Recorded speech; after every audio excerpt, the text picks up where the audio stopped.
过来看，这台中的新光3月百货公司，伫咧今年2月时阵发生爆炸，经过检修，今仔日是总算恢复营业。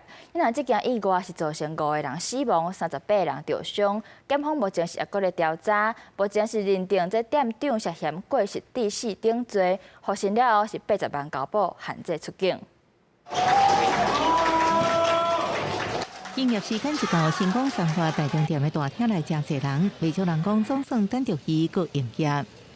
应该台中人都会影响蛮大的，因为百货这里的动线是最好，品牌也最多。我住附近而已，所以衣住行都在这里。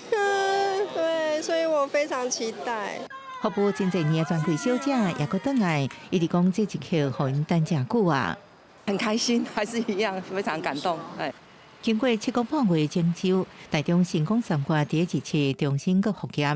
台中新光3月伫今年2月发生严重起爆，造成5死38伤，尤其10楼到12楼严重损毁，互台中市政府命令停业。都发局表示，业者4月到9月修好外壁结构、升降设备、加速消防甲机电管线，了后由第三方工程单位勘验，18勘验合格，也第2日稳准营业。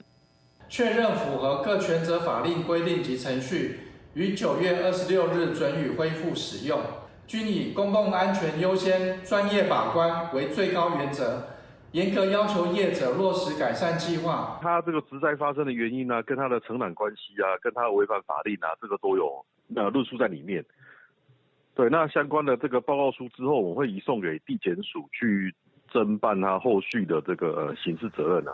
台中市路检处也表示，这在报告书也已经核定，后续会函送检方侦办。台中检方使用文字表示，日来传唤台中店的姓柯的店长到庭，获信电话清了后，认定涉犯过失致死、过失伤害、治安法定罪嫌，有伫80万交保候团，搁限制出海出境，也继续进行侦查，会来调查清楚责任的归属。